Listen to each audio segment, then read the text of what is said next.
Good afternoon, arts advocates, and welcome to Americans for the Arts National Arts and Education Week Advocacy webinar. My name is Freya Allen. I work with the Government Affairs team at Americans for the Arts. I am an Indian woman with dark brown hair. I am wearing a white collared shirt and sitting at my desk in Washington, D.C. Americans for the Arts is committed to accessibility, and this includes our speakers offering visual descriptions of themselves, which makes the webinar more accessible for audience members with low vision or are blind. Additionally, there are Zoom-generated closed captions for audience members. You can access the closed captions by selecting the CC button in your Zoom toolbar. This webinar also includes live American Sign Language interpretation, which you can access by clicking on the globe icon in the Zoom toolbar and select ASL, interpretation. We welcome our interpreters, Kim and Brandon, and thank them for their help today. Next slide, please. We want you to ask your questions. You have access to the Q&A feature, which is also located in your Zoom toolbar. That way you can ask our speakers questions throughout the webinar. We will do our best to answer all questions either by responding through the Q&A feature or aloud during the allotted Q&A segments of the webinar. This webinar is being recorded and will be available for you to watch and share soon. You'll be able to find the webinar recording on our National Arts and Education Week webpage. Next slide, please. National Arts and Education Week is an invaluable opportunity to recognize the impact of an arts education. National Arts and Education Week was established by congressional proclamation in 2010 and is celebrated every year starting on the second Sunday of September. This year, it takes place September 13th through 19th. It is a window to talk to your representative about how the arts build skills and shape students' quality of life. This webinar will equip you with the tools you need to understand and advocate for arts and education. Today's webinar will include two panels of speakers who will share their insight on the importance of arts and education and examples of state and local advocacy. Following the panels, the Americans for the Arts team will walk you through our National Arts and Education Week toolkit, which we created to make this advocacy work as seamless as possible. These are our speakers from the Americans for the Arts team. In the bottom left corner is Tushar Swain, AFTA's Senior Director of Public Policy. He will be moderating the first panel about the importance of arts education. Next to him, center of the bottom row, is Olivia Tarpley. Olivia is our Public Policy Manager, and she will be sharing the National Arts and Education Week toolkit with you all. I, Freya Allen, am in the bottom right corner. In the top right is AFTA's Chief Government Affairs Officer, Alyssa Fisher. Alyssa will moderate the second panel on arts education advocacy. Ayana Hudson is our Chief Programs Officer. She is in the top right and will speak on the first panel. Next slide. We are honored to have these expert panelists join us today. Each of them brings unique experience and perspective to arts and education. Ellie Miller, in the top left, is the Family, Community, and Engagement Manager at the National Parent-Teacher Association. Jared Bass, the the Executive Director of the Committee for Education Funding, is on her right. Both will speak on our first panel alongside Ayana. Moving on, in the bottom left is Abe Flores, Deputy Director of Create California. Next to him is Cesar Torruella, the Executive Director of Arts Education for Chicago Public Schools. Our final panelist is Jack McBride, Executive Director of Arts Connect Houston. Jack, Abe, and Cesar are on the second panel. I'm now going to turn things over to my colleague Tushar for the first panel. Thank you, Freya. Tushar Swain, Director of Public Policy here at Americans for the Arts. I am a middle-aged Indian American male No hair. Today I have my glasses on, a yellow and blue shirt, as well as a blue blazer. Arts and education policy and advocacy require leadership and support for our national or from our national partners. These partners bring in stakeholders, often outside the arts space, and they do this through their strong reputation and wide networks. This in turn helps inform AFTA of our arts education strategies. Today, we bring in two wonderful partners, Jared Bass, Executive Director of the Committee for Education Funding, and Ellie Miller, Manager Family and Community Engagement at the National PTA. And we have my colleague and friend, Ayana Hudson, Chief Programs Officer here at Americans for the Arts, to talk about some upcoming arts education work leading into next year. Before we start, could I get a physical description from all of you? Jared, let's start with you. Hi, thanks for having me. I am Jared Bass. I'm a black man, and I'm wearing a blue blazer, a checkered white shirt, and blue glasses, and I'm sitting at a desk. Thank you, Jared. Ellie, Sure. My name's Ellie Miller. I am joining with a blurred background. I'm a white woman speaking from my workspace in Arlington, Virginia. I have shoulder length brown hair, and today I'm wearing a purple shirt and a striped purple gold pink sweater. thank you, Ellie. Go ahead, Ayana. Hi, everybody, and thanks to Shar. I'm an African American middle-aged woman with shoulder-length, dark brown curly hair. I'm wearing black rim glasses, dark red lipstick, a multicolored blouse with a tie at the neck, and a light blue jacket. I'm sitting in my office in Washington, D.C., my home office, and I have a blurred background. Great. And thank you all again for joining us and providing some time so we can learn about the great work that you do, as well as your expertise in the field of arts education. Jared, let's start off with you. If you could just tell us a little bit about the Committee for Education Funding, as well as how arts education plays a role in the coalition. Yeah, of course. So Committee for Education Funding, or CEF, actually happens to be the largest and oldest coalition focused on education funding in the United States. We represent or a collection of over 110 organizations, associations, institutions of higher education, and the like, who all come together for the purpose of securing, increasing, and maintaining federal investments in education. And because we're such a unique body that represents, the continuum of education. So everything from early childhood, K through 12, higher education, career and technical education, adult education, you name it, we try to cover it. Museums. We are such a large coalition that we really don't focus on any one particular issue. But we want to make sure that we are creating a rising tide for all of education. And so we can't talk about securing federal investments in education without talking about arts and education, which is really, really important. I think the unique thing about arts and education, our work, is that it's not centered on just one program. And yes, there is a program called Arts and Education, but it's work that's supported across a multitude of programs, mainly at the K through 12 level. So we focus on Title A, Title II of ESCA, and various other programs that really do allow for supports for arts and education, but also for educators, not just students, to make sure that there are professional development opportunities and the like.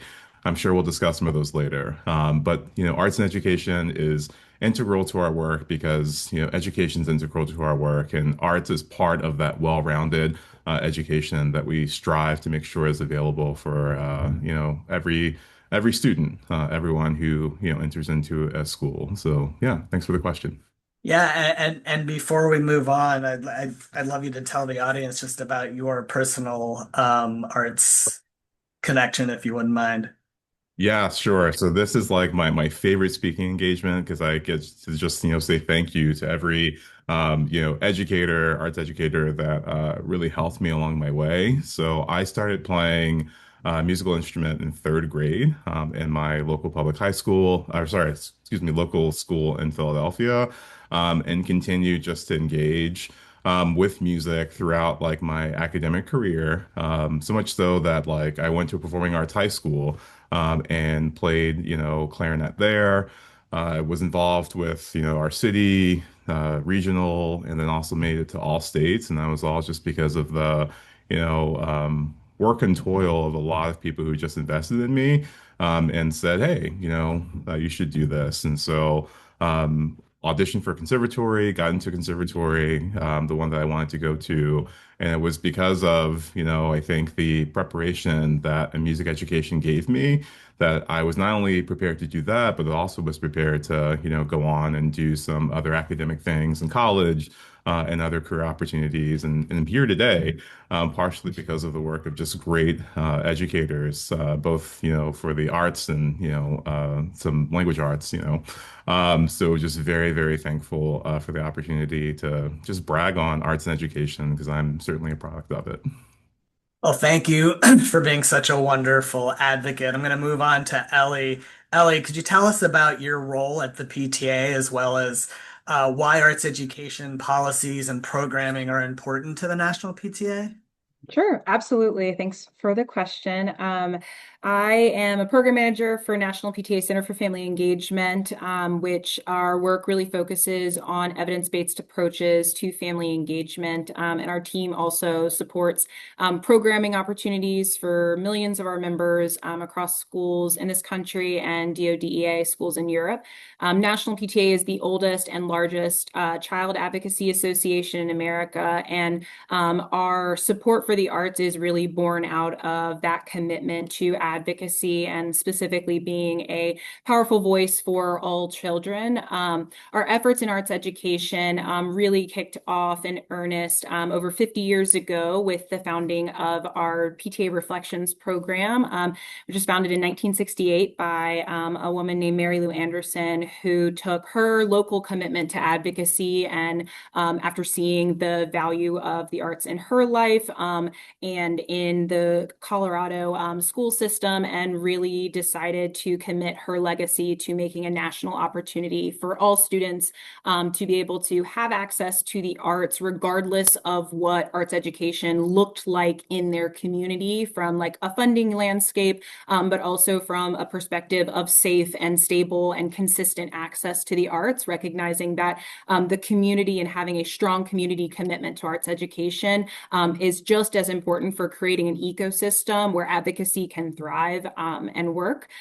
We continue kind of our commitment and efforts within advocacy for arts education with a kind of critical recognition that the arts are so necessary for a well-rounded education, but also importantly for students' emotional well-being and their sense of self and sense of voice, and again, that community element.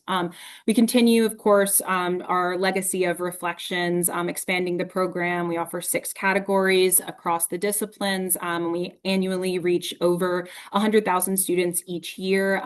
We also offer our Mary Lou Anderson Arts Enhancement Grant, which is specifically targeted to schools to provide funding to create opportunities for students who don't have traditional access to the arts to be able to experience the arts. And of course, we continue to collaborate with organizations like AFTA to make sure that our volunteers have the knowledge and tools and passion to make sure that the arts are a staple in their school community. That's great. What was the name of the enhancement grant? It's the Mary Lou Anderson Arts Enhancement Grant. It's a baby grant, but we love her nonetheless. That's great. And how does who can apply? What kind of entities?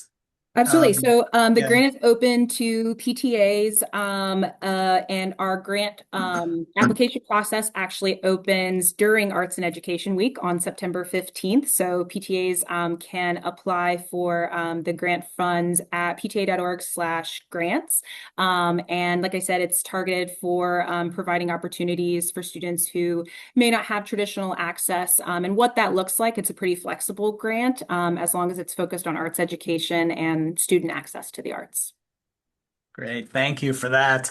Ayana, you have some vast experience and expertise in arts education, both policy and programming. Can you briefly talk about the work you did before coming to AFTA, and what are some of the effective strategies for successful arts education programming in communities that you've seen? Absolutely. Thank you, Tushar. And again, hello, everybody. So let's see. I've been at AFTA for about a year now, a little over a year. And prior to joining AFTA, I served for 11 years as the Director of Arts Education at the LA County Arts Commission. And then for 13 years at the National Endowment for the Arts, including about 9 as Director of Arts Education. And then prior to that, I was at Fulton County Department of Arts and Culture, also working in community-based and school-based programming there. So over this kind of, 25 year career in the arts and culture sector, so much of my career really has been dedicated to expanding access to and participation in arts education, really with the focus on students who have been historically underserved or marginalized. So if I go back in time and start with LA County, this is about 2001, and I became the county's first director of arts education. And that's significant because at the time, the Arts Commission and its partners had really just completed the first ever comprehensive survey of arts education. At the time, dance, music, theater, visual arts, and dance across 82 school districts, serving 1.7 million students across urban, suburban, and rural communities.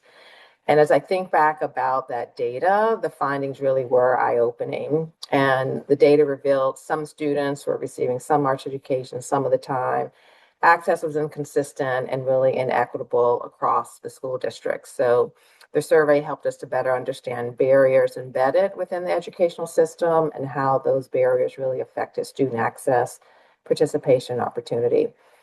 Our goal was super clear. We wanted to ensure that every student had access to a high quality arts education. And we quickly realized that achieving that goal required more than creating or expanding programs. It really required us to think about arts education a different way.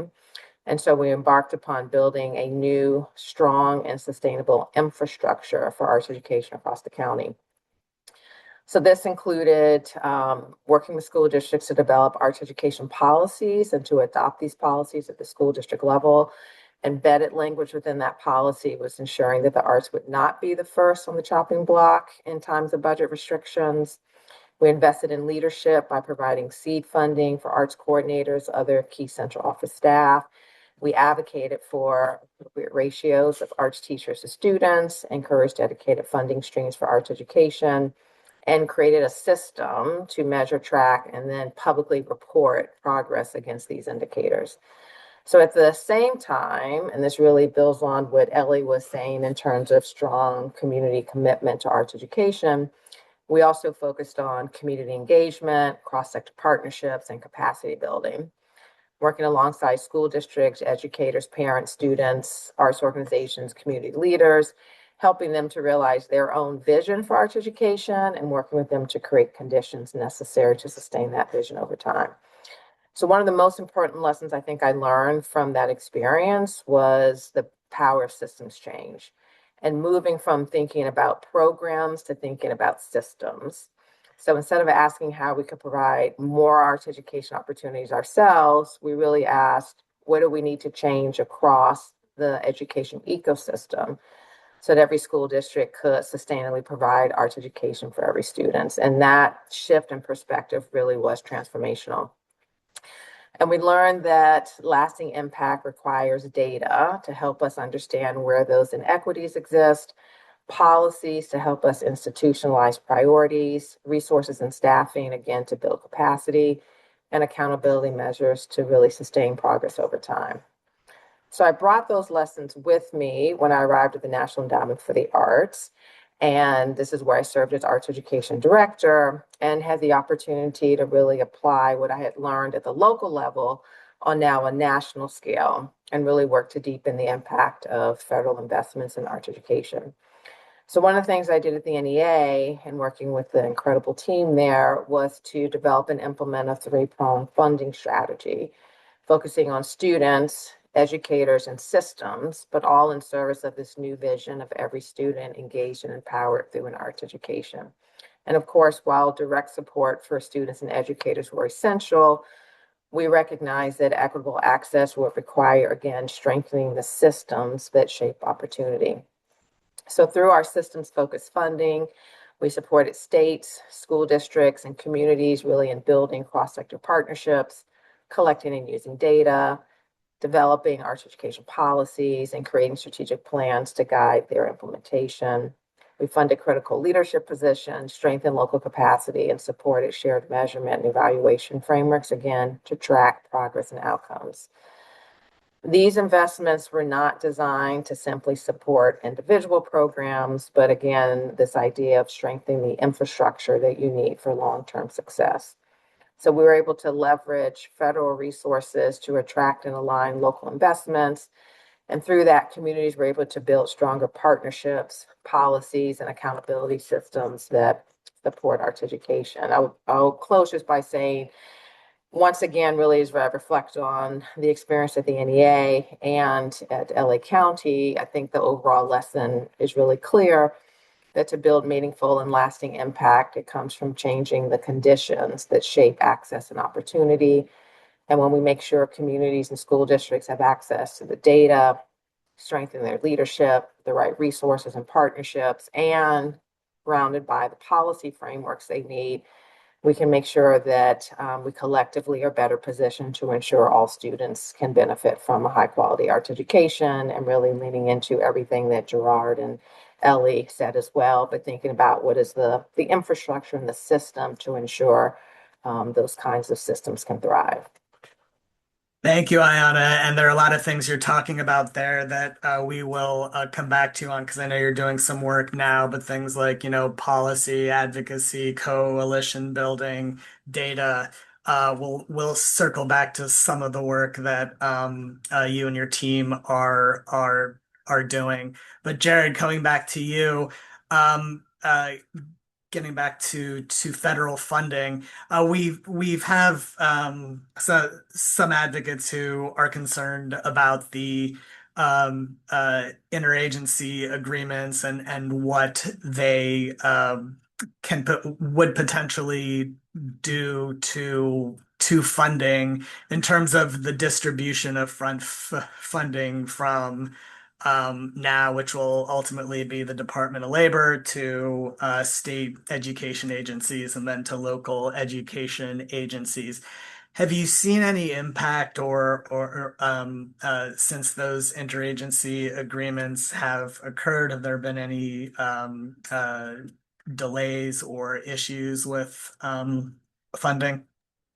Yeah, I would say definitely issues with funding, not necessarily related to the IAAs or interagency agreements. So just to give like a quick overview, we have 14 interagency agreements that are, have been publicly reported as part of a concentrated effort by the Trump administration to eliminate the Department of Education.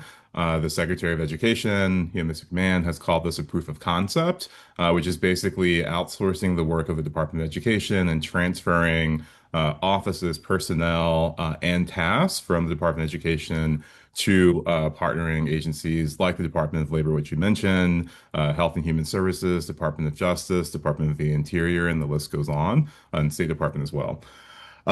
So that is one effort, which is like, again, structurally just about, ending the Department of Education. There have been some other efforts that I think have really impacted the education community, and those stem from DOGE, which was this effort, from last year, FY25 in particular, excuse me, 2025, calendar year 2025 in particular, that did, get rid of a lot of government employees and staff. So two concerns I think still linger from that. One, we are not staffed at the levels that we once were at the Department of Education. There have been some efforts to bring back some, key offices and officials that were just, cut too much. And then, there's also a loss of sort of like information. So people are worried with the transfer of certain offices and staff to Department of Labor that the infrastructure just isn't the same. It won't be there.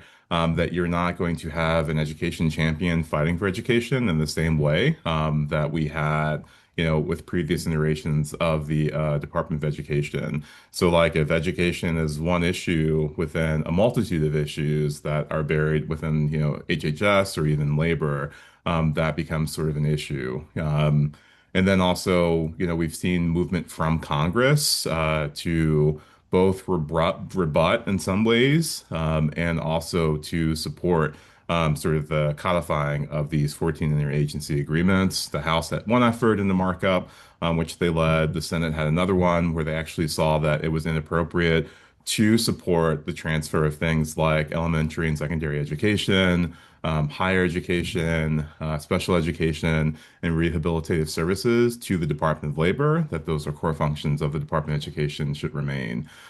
So central to, I think, FY26 is that, we haven't seen, I think, the delays from IAAs in particular for FY26, partially because most grantees are still using a system that's familiar to them. But the interagency agreements and people have announced that for future competitions, they will have to transfer to the Department of Labor's management system, which is wholly different than the Department of Education. So that's one thing. The other issue has been technical assistance. Just finding, the right person. You had a one-stop shop where you can go and get everything, but now it's, going to HHS for this, Department of Labor for that, and that's not really how we wanted education to flow and to operate, especially at the state level. Wanted to have a one-stop shop, but we no longer have that for education, so that's a competing concern.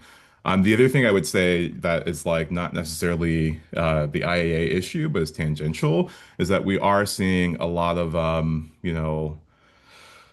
changes in the way that funding is handled for education and for a multitude of programs. So, last year we saw withholding of funding, 6 to 8 billion, depending on how you look at it, for education. And that was the day before it was supposed to be dispersed. So the fundings were supposed to go out July 1, and, they were withheld on June 30th. That's not necessarily an IAA issue, but there are funding challenges. There's also funding challenge that we're experiencing as far as this weird technical thing. It's not weird, it's fun actually, but this technical thing called apportionments, which are basically Ed receiving the money for programs that Congress appropriated, and the Office for Management and Budget just not providing the funding. So, one of those issues deals with IES. We have seen like, this creep up in other ways where usually we're just able to trust, that once Congress appropriates the funding, that funding goes out. But because of several experiences, both with what happened last year, with June 30th funding, July 1 disbursements, other programs being canceled, scaled back for a multitude of reasons, there are some, new, I think, uncertainties that have creeped up and could be exacerbated by the IAAs, but would say that those are tangential. But for FY26, I think we have not seen the same level of like large scale issues that we saw in FY25. But again, like I think that there are still issues and uncertainties that remain. Thank you, Jared. Thank you so much for being our eyes and ears on that. We'll continue to connect with you as the year comes because there's just so much going on, and you're have such great pulse of the happenings at the Department of Education. Um, Moving on to Ellie, I just wanted to see if you had anything more that you wanted to talk about regarding reflections, maybe drilling down to some of the details, as well as any other work that you might have upcoming work coming up on the horizon. Sure, absolutely. So Reflections ultimately kind of is a multi-tiered juried art contest, I think at its like kind of barest form. It's open to students pre-K through grade 12, and what it looks like in practice is submitting your artwork to your local PTA, your school. That artwork is reviewed and advanced up, various levels of competition based on kind of the state, with a selection of winning pieces moving to the national level for national recognition recognition and review as part of our kind of national contest. The program also offers our Accessible Arts Division, which is a dedicated access point for students with disabilities, ensuring that they have a place and a voice in being recognized and celebrated as artists. In Reflections, for us, there is an annual theme that students respond to, and the big thrust there is encouraging students to create original artwork that is expressive of their own thoughts, their opinions, tied to that original theme. The theme is student created, so we like to say that Reflections is by kids and for kids. And we're doing a lot of work right now to revamp our kind of collection of theme opportunities to make sure it is even more welcoming to students, encouraging them to participate in the review and selection process and things like that. Because for us, kind of as I mentioned a little bit earlier, Reflections serves as kind of a starting point for creating community, passion, and understanding around the arts, and specifically serves in the role of making sure that people who don't necessarily see themselves as artists can see themselves as advocates for the arts or as artists for themselves. So we oftentimes have students who have never done anything before, but they see a theme, it resonates with them, and they take a picture on the football field and they submit it. And then for the first time, they get to see themselves as a photographer and they get to see what it feels like to be an artist. And for us, so much of the momentum we talk about with advocating for the arts starts with that place. And so as a 50-year-old program, we have kids who participated in the arts years ago and then go on to continue in that advocacy role. That was me. I was a Reflections kid, and then I found this role, and here I am now doing this work and celebrating this opportunity. The other thing that's really critical to, I think, the impact that Reflections has in communities and kind of creating this incubator for advocacy is the role that recognition and celebration plays in Reflections. And for us, what is most important inside of that is centering student voice. So every year and upcoming during Arts Education Week, we use artist spotlights where we allow the students to speak directly to what their art meant to them, how they created it. And it's less about just kind of saying, oh, I did this, but really encouraging them to dig into their creative process and explain what those themes meant to them and how they did, their work. And that is so valuable for us being able to, again, center student voice and perspective, because I think a lot of times as we think about arts education and the impact that it has, we think about it a lot in the context of kind of a 10,000-foot view. We know it's important for academic success. We know it helps with student well-being, but so many times we kind of don't get to hear what it actually means for a student to say, I was able to get through a mental health crisis because I was creating artwork. And so for us, that student voice is so, so critical. I will definitely share a link to our website because, like I said, during Arts Education Week, we'll be elevating our top theme interpretation winners, so our top 7 winners from this past reflection cycle, which the theme was I Belong. So we had a lot of really, really, really special comments from students on what it means for the arts to create a space of belonging for them. Yeah. Great. Well, thank you for that. And I was just at the National PTA conference in Pittsburgh, and just the energy around the Reflections program is just a testament to how important it is. So thank you for all of that work. We only have a couple of minutes left, but I wanted to make sure I got back to Ayana to talk about the important work that you are a part of. Could you talk to us about the concept of the arts pathways and incubators designed prior to AFTACON 2026 and where we're headed there, as well as maybe drilling down just a bit on the arts education pathway? Sure, sure. Thank you. I'll be brief as I know we want to get to the second panel, but thank you for asking about AFTACON 2026. For everyone on the webinar, this is our annual convention. And we knew as we began planning AFTACON 2026, we wanted to focus really on 2 things. 1, shaping the future of arts and culture, and 2, organizing for collective action long after the convention ends.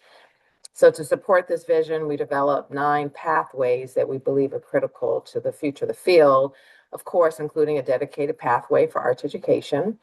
So from arts education and advocacy to creative workforce development, rural arts and nonprofit strategy, These pathways really served as the thematic focus areas that organized the conference, the breakout sessions, and what we call day-long incubators. And the incubators are really where colleagues came together around shared challenges, opportunities, and aspirations. Each pathway was guided by a committee of experts from across the country who helped shape the content, learning goals, and design. I just want to acknowledge Abe Flores' leadership, who'll be on the next panel, who served on the Arts Ed pathway. And while the breakout sessions really explored key issues and emerging trends, as I mentioned, the incubators, that's the place where it was immersive, action-oriented spaces, really designed for participants to move beyond discussion and into strategy. So the incubators brought together practitioners, advocates, educators, artists, policymakers, community leaders, collectively to build relationships, identify priorities, and most importantly, develop tangible next steps for the field. You also wanted me to talk a little bit about what we learned and where we're going. Just briefly, I want to share when the Arts Education Incubator reported out on the final plenary session, there was a observation that really stood out to me. They noted that throughout the convention, speaker after speaker emphasized the essential role of arts education and its importance to the future of our sector. Participants agreed that arts education was not just one issue among many, it really is the foundation to the entire arts and culture ecosystem. And I just want to note that this is really consistent with public opinion surveys that AFTA itself has conducted in partnership with Newark, where we know that 80%, close to 80% of the public agrees that arts education should be made available to all students. So during this incubator, participants explored the idea that all policy is arts education policy, and that decisions about education, workforce development, community development, health, juvenile justice, economic development, and even civic engagement really all influence who has access to learning opportunities and who does not. And through conversations with policy leaders working at the local, state, and national levels, participants in this incubator really focused on the how of advancing arts education, and together identified promising strategies and solutions to address many of the barriers that they surfaced. So the group generated more than 40 potential actions, and I want to highlight one priority that rose above all the others. And this was the development of a comprehensive arts education policy agenda that reflects the full continuum of learning across K-12 education, out-of-school time learning, community-based arts education, cross-sector partnerships as well. Some additional priorities included increasing investment in leadership development, developing clear, consistent, adaptable messaging, strengthening alignment and coordination among existing coalitions and new coalitions too, establishing goals and strategies for ongoing convenings, creating an asset map that captures successes and research and resources overall, and then expanding participation by building a larger and more inclusive table and making sure that youth are centered at that table. And then perhaps most importantly, participants really challenged Americans for Their Arts to continue to create space for this work and this conversation, and to make sure that these spaces are accessible, inclusive, and action-oriented. So I also just want to note that we also heard a consistent message across nearly every other pathway, the need for stronger policy solutions to address the persistent challenges facing our field. So in response, AFTA will be launching a series of email networks, including one dedicated to arts education, alongside the networks for each of the other 8 pathways. And these networks will provide an ongoing platform for connection, for learning, collaboration, and enabling our field to continue work that began at AFTACON, but again, will continue far after the conference. And our goal is bigger than sustaining a conversation. Together, we really see these networks as one of the many mechanisms we can lean into, subject matter expertise to explore critical questions to help us collectively as a sector to think about our policy needs. So over the coming months, we'll be engaging practitioners, advocates, educators, artists, and community leaders from all across the country. And we look forward to bringing our learnings back to AFTACON 2027. Just as I bring my remarks to a close, we know the future of arts and culture will not be shaped by any one singular organization acting alone. It really is going to be built through collaboration, shared vision, and collective action. Wonderful. Thank you for that great work, Ayana. Thank you, Jared and Ellie, for everything that you do as well. I know that there are some questions in the chat that either our panelists or myself will get to, but want to move on to the second panel. And with that, I will introduce our new Chief Government Affairs Officer, Alyssa Fisher, who will be moderating the second panel. Hi, Alyssa. Thanks so much, Tushar. And thanks for that really interesting panel that I think was a great segue to the second panel here, where we're going to focus on advocacy and I know I see a lot of synergies with what was covered on that first panel, but excited to introduce you to our second panel. But I'll start with my physical description. But Alyssa Fisher, Chief Government Affairs Officer, but I am a middle-aged white woman with blonde hair and wearing a black top. And with me, I have Abe Flores, who is the Create California Deputy Director. Abe, can you do a quick introduction of yourself? Of course. Thank you for having me. I'm Abe Flores, a middle-aged Latino male, wearing glasses, a green polo, and my background has lots of plants. And Cesar Torreya, excuse me, Executive Director of Arts Education at the Chicago Public Schools. Hello, everyone. My name is Cesar Torreya, and I am the Executive Director of Arts Education, Chicago Public Schools. I am a Latino male with short black hair, round black glasses, and wearing a white collared shirt. I am seated at my office at Chicago Public Schools in Chicago, Illinois, with a blurred background. And Jack McBride, Executive Director of Arts Connect Houston. Hi, thank you. My name is Jack McBride, he, him pronouns. I am a middle-aged white man with short, light brown hair. I am using wired headphones. I'm wearing a light blue shirt and a blurred background in my office in Houston, Texas. Great. I was thrilled to hear about all of the amazing work as we were talking to prepare for this panel, and it really struck me that each of you comes from represents such geographic diversity and comes from such a different area. But what I heard is that there's some common characteristics that you see in successful arts education advocacy. Can you talk a little bit about what is top of mind when you think about a successful advocacy campaign? I could get us started. What I see is one that it's local, it's relationship based, and folks are coming with data, stories, and a very clear ask. So the data tells us where gaps exist. I want to build off of what Ayana does, and shout out to Ayana and all her work. I started off as an intern in that program, so I got to see that work very up close. But the importance of data to tell you where gaps exist, the importance of research to help you make the case, but the importance of stories to help contextualize and make those issues real and connect it with real people. And as well as what are we asking folks to do? What's the decision maker to do, and what do you want them to do with that information? For me, that sums up what I see as successful advocacy.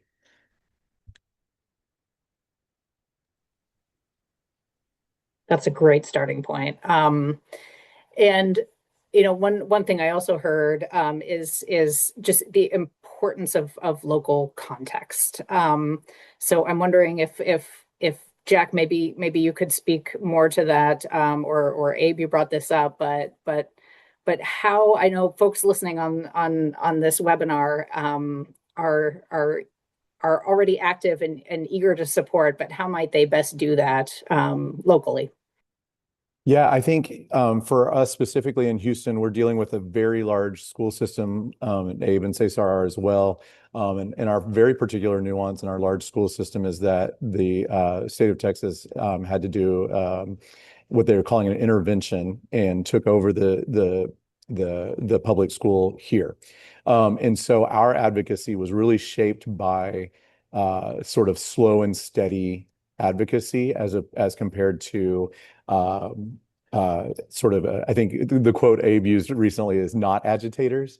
And so maintaining relationships in a really tumultuous, very nuanced environment within our school system has slowed our forward momentum down, but it has kept the conversation going in a cooperative way so that while we're not moving as fast as some folks might want to see happening in our expanding arts education access, we're also still moving, so to speak. So I think for us specifically, relationships and maintaining um, a cooperative space has been key for us in this particular moment.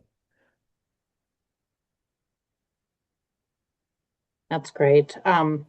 And Cesar, I've heard you speak about vision. Can you share more about that with the group?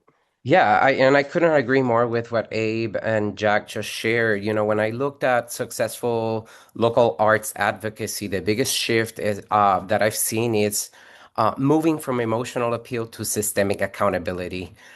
We know that passionate speeches get people attention, but structured data and clear policy are what changes budgets and schedules and infrastructure.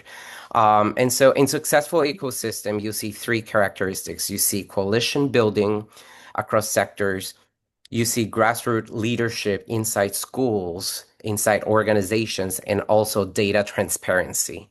And through that vision here in Chicago, um, we are leading on how an organization can create a blueprint that is replicable across this nation for two critical tools. The first one is the CPS Arts Education Plan 2.0, Cultivating Creativity, which is our district North Star. It's a comprehensive blueprint that establishes clear standards for arts instruction, staffing, and partnerships with arts organizations.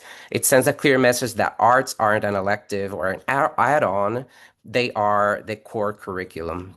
And second, that informed the development of that plan is a creative school certification created with a non-for-profit organization here in Chicago, Ingenuity. And this tool really translates that big picture planning to measurable accountability. It rates schools on a scale from emerging to excelling based on art staffing, minutes of instruction, and access, and metrics around access and metrics around quality. That certification appears directly on the school public report card. And suddenly, parents, principals, community members have a clear objective metric. It gives the school leadership a customized roadmap that then they will stand on how they will stand against the certification, what is it that they need to do to improve, and it gives advocates the data that they need to push equitable funding where the gap exists. That's great. And I think this is great advice for we're all navigating complex political environments. And each are unique, but I do think there's some common tools here. So thank you for sharing your experience. Abe, I would love to hear more about what you're working on in California. You know, our big issue right now is Prop 28. And that was a voter approved initiative passed a couple of years ago that provides ongoing funding specifically for arts education. And so a lot of our work, we were very helpful, supported, and try to help pass that and get the word out. But we've been working on implementation and ensuring that that money goes and does what it's supposed to do. I think one of the big things that we've learned is, policy is the first step. It creates opportunity, but it's really the people and the systems that determine if that policy is going to be successful and reach every single student. So we're in that phase. We have a teacher shortage. We don't have great data.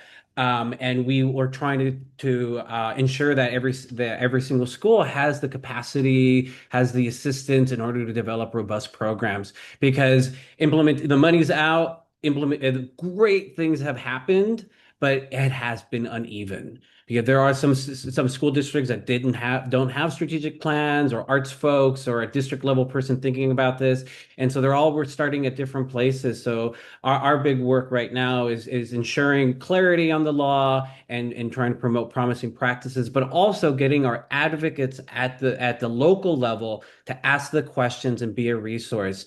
Jack alluded to, we try not to be agitators. I really love the term critical friend. We want to be resources. We want to be helpful, but we also want to be hold districts accountable to the intention of this law. And so we see ourselves as a resource. We see ourselves as a backbone organization to help local efforts. And a lot of our work is top doing policy work as well as building advocates in local capacity to ensure that is implemented with fidelity. Thank you. Those are great examples and great work happening there. I think you speak to the importance of the implementation side of things, which is something I want to come back to. But first, Jack, I know you provide the state of the arts report. Can you say a little bit more about the findings of that report?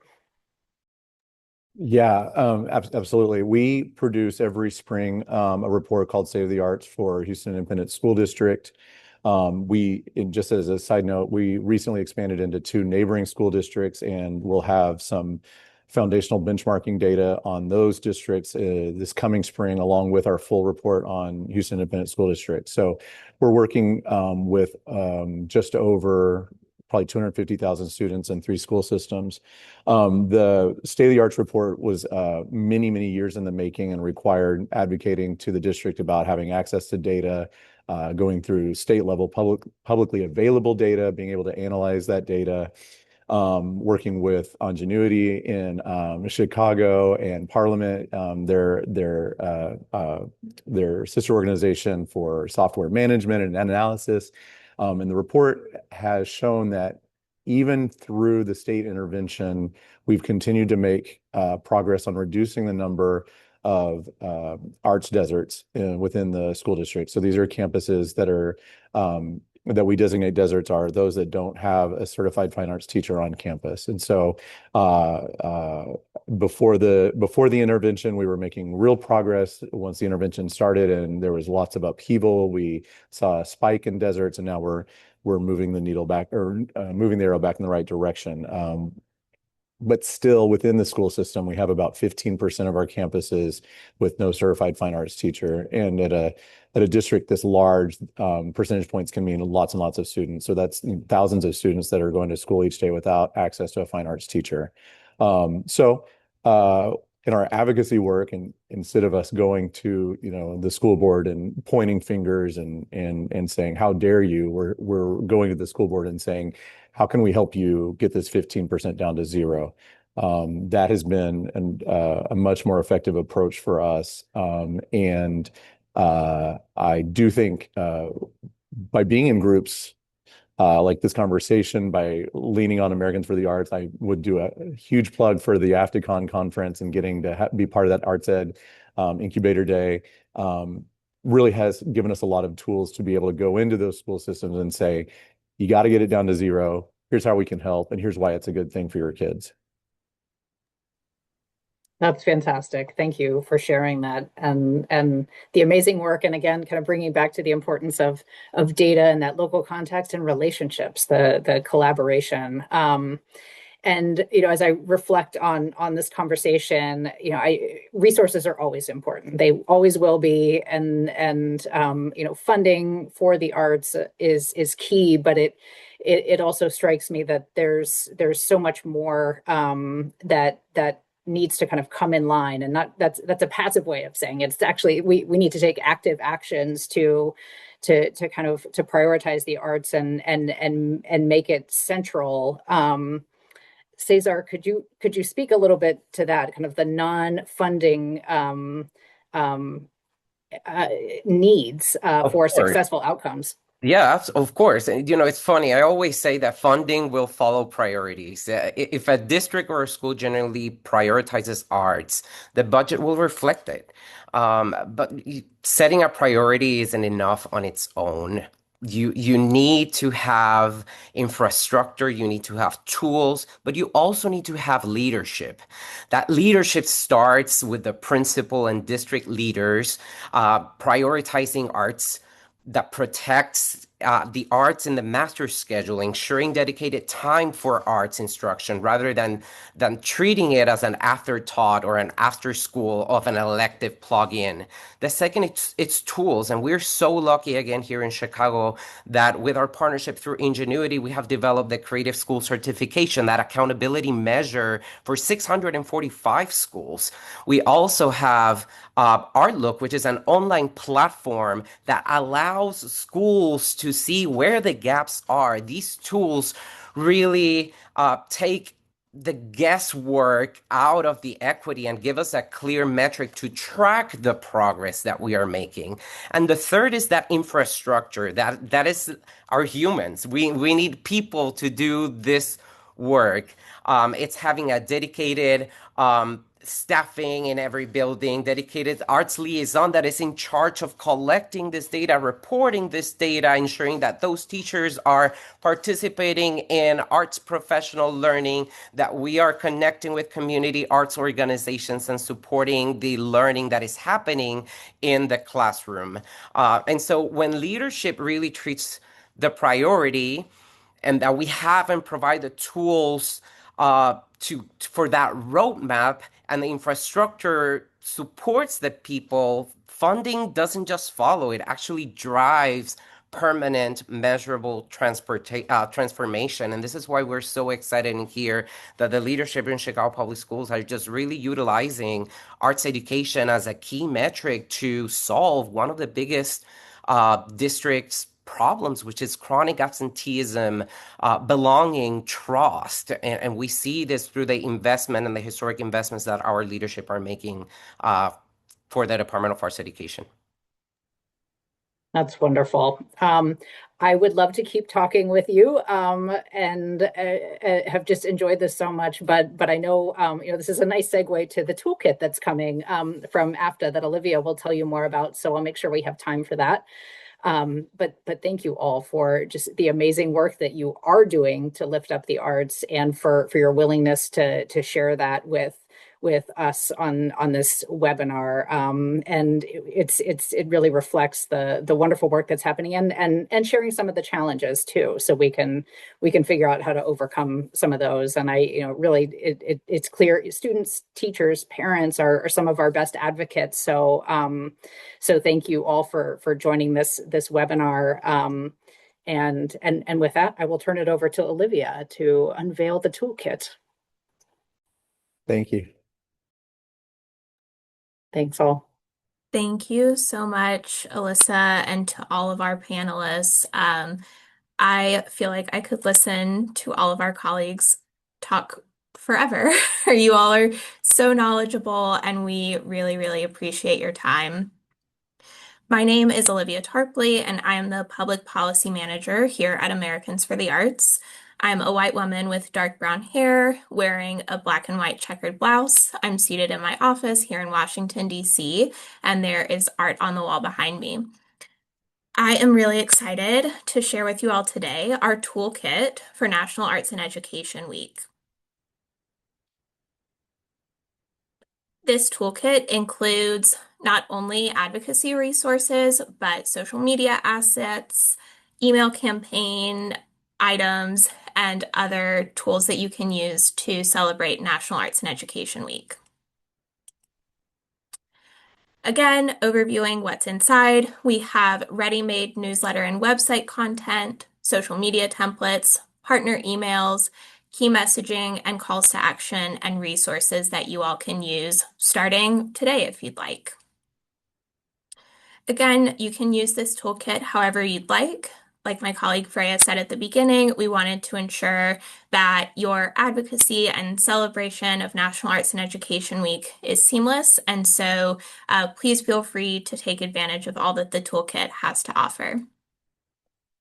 Some of the key messaging that we're moving forward with for this National Arts and Education Week is every student, every community, noting that arts education is essential, like we've heard from all of our guest speakers today, and more than worth the federal investment. We're focusing, of course, on National Endowment for the Arts funding, especially in rural and under-resourced communities, also focused on well-rounded education through the Every Student Succeeds Act, specifically Titles 1, 2, and 4. Here is one of the sample content items for newsletters or websites. You can download the photo easily and make edits and updates to fit the messaging that you're moving forward with this National Arts and Education Week. We have 2 different social media templates.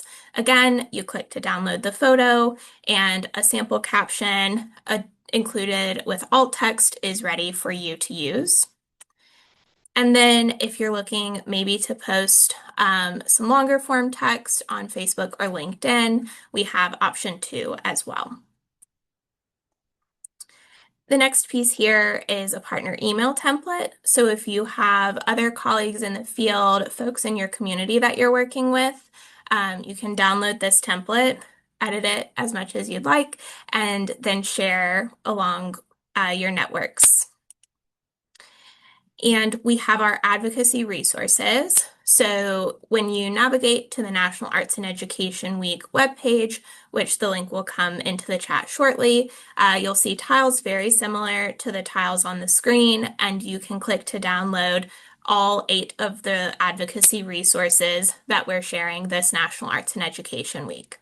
Specifically, we have one-pagers on the Higher Education Act Do No Harm provision, the HBCU Arts Act, which is a piece of legislation that we are advancing in the House and the Senate.